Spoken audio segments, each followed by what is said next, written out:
Yeah, you already know what it is. Lethal Talent 24, dive bombing at you with some Eagles content. Let's go.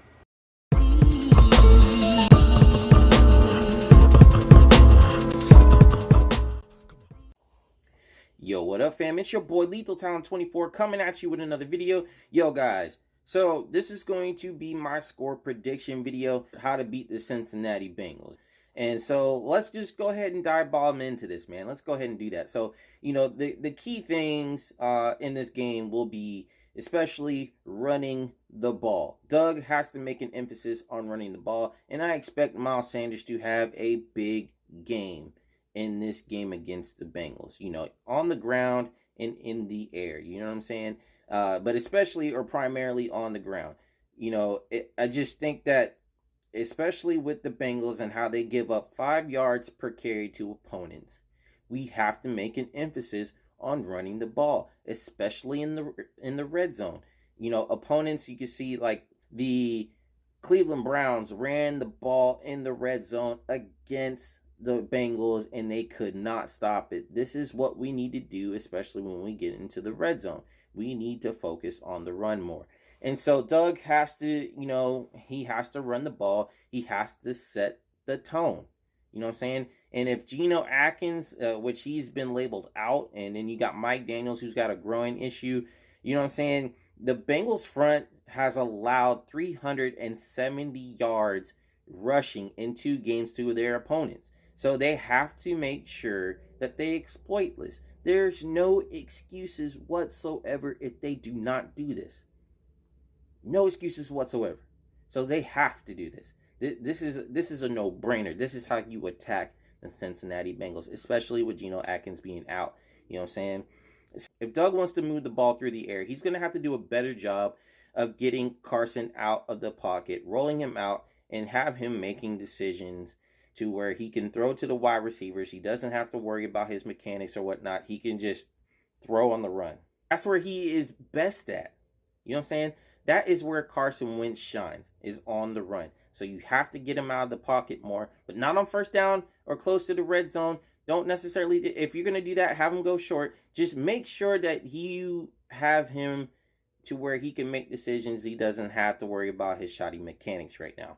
So, yeah, he has to do that, no doubt. But also get him in a rhythm. Get him going. Use quick passes, especially with Deshaun Jackson. He needs to be the focal point wide receiver of this game. You know what I'm saying? Everything on this offense through the air, as far as wide receivers are concerned, needs to be moved through him. You know what I'm saying? So if there's underneath routes, hitches, digs, and stuff, that needs to be going to Deshaun Jackson, no doubt. You know what I'm saying? I'm sure that the Bengals know this, but they got to be able to stop it. You know what I'm saying? They got to be able to take him away.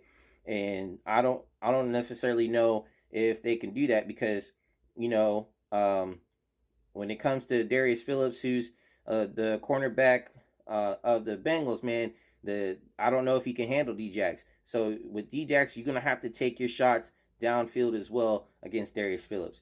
Also, we're going to be reliant upon J.J. Arcega-Whiteside, unfortunately. You know what I'm saying? But we're going to have Hightower. Deontay Burnett's been cleared to go, or it was activated for this game. So, all these guys, Greg Ward, all these guys will have to contribute in some way. They'll have to be used to move the ball in short distances and stuff like that. If Doug does get pass happy, man, if he gets pass happy, then he can use these guys and get a quick quick slant out, something, or quick out route, something that gives us yards, man, because the Bengals give up 7.7 yards per pass attempt to opponents. You know what I'm saying? So if we can exploit that, get those 7 yards, that's going to put us in short yardage situation. If we throw on first down, 7 yards, we could run the ball on second down and third down to pick up the first down and keep moving the ball that way. You know what I'm saying? And,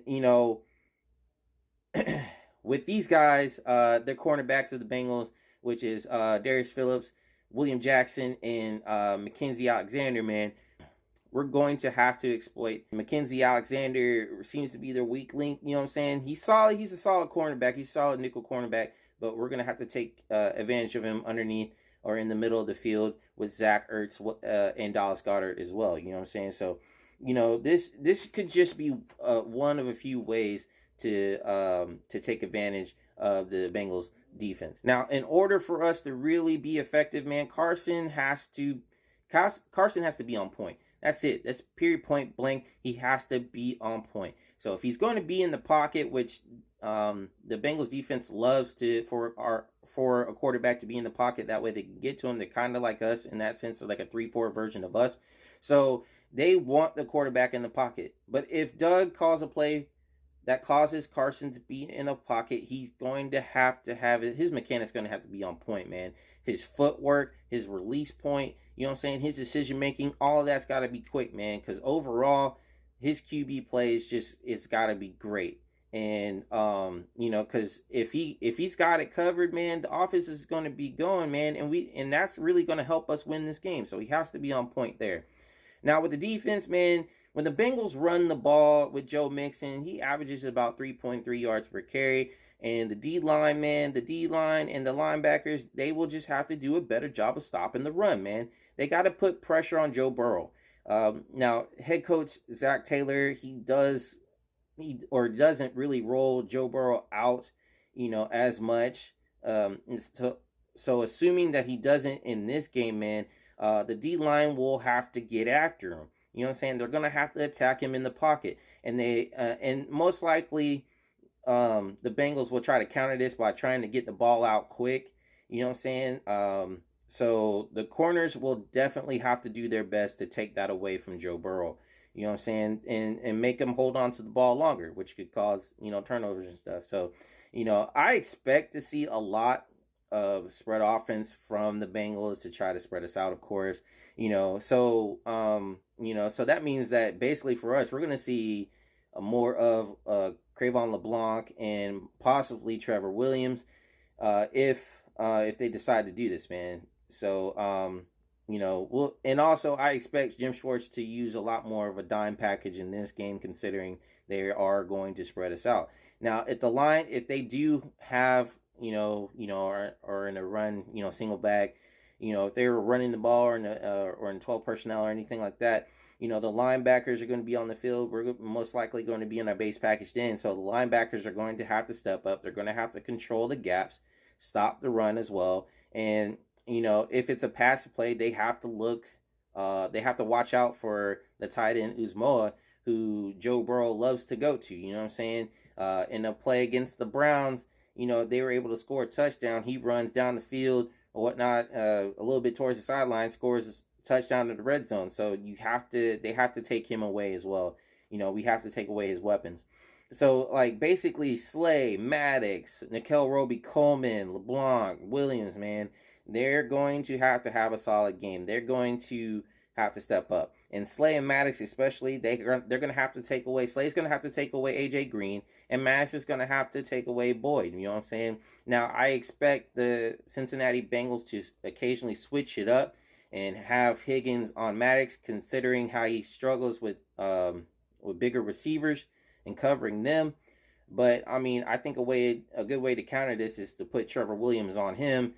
So if you see him subbing in, you go ahead and send Williams there, so that way he can cover him and see how that works out. You know what I'm saying? So just for this game, I'm not saying he should be a starter or anything like that. I'm just saying in this particular game, you're playing chess. So if you see a piece out there, you need to put another piece out there that can match that. You know what I'm saying? So that way it's not a mismatch. So these guys have got to stand out in this game, man. So really, overall, man, the Eagles have to show up on both sides of the ball, man. They got to be disciplined. They got to be assignment sound, and especially on third down, because the Bengals, man, the Bengals are really good on third down, and our defense, have been giving up some third downs. So we have to make sure that we're really good on third down against the Bengals, because their conversion rate on third down is 43.8%. So we have to stay on them on that. We cannot let them convert on third down. We got to make sure we stop them and make them give us the ball. So, we're going to, man, when it comes down to this, man, we're going to need players like Cox, Hargraves, or Cox is playing. I expect him to play. for him to be a key factor in this game on the defensive line. Hargraves, Malik Jackson, Brandon Graham, Derek Barnett, they all have to step up and make stops. They have to pressure Joe Burrow, and hopefully, lead, or hopefully cause turnovers. You know what I'm saying? Hopefully cause turnovers, and if they can't cause a turnover, at least pressure them enough to where the secondary can take advantage of an errant throw or anything like that. So, and then the offense, man, the offense just has to secure the ball, not turn it over. And obviously, the times that we have, the opposing offense has been able to take advantage of it. So we have to make sure that we are securing the ball and not turning it over, not giving our opposing offense any chance to score any points from our mistakes. That's it. So we got to limit the mistakes, man. So we got to prevent the turnovers. We got to control the clock. We got to exploit the Bengals' weaknesses, man. And I believe we win this game. Eagles 28 and the Bengals 24. So you guys let me know in the comments below, how would you attack the Bengals defense and how would you attack their offense? You know what I'm saying? And also, who do you think would be your key factor on offense for the Eagles, and who would be your, key factor on defense as well for the Eagles? You know what I'm saying? And also let me know in the comments below your score prediction. Who do you think will win?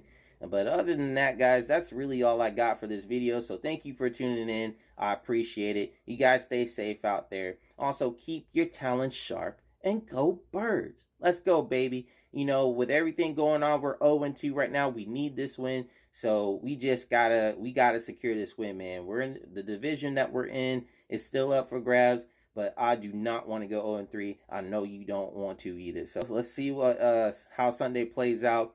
Let's just hope for a W. Anyway, guys, I'll check you later. Thank you very much. I'm going to lead this off with a chant. EAGLES, Eagles. And that's what's up. You guys take it easy. Peace. Every time they put me in a battle, I'm lethal. Nigga too sweet and low, you ain't equal. Shut 'em down.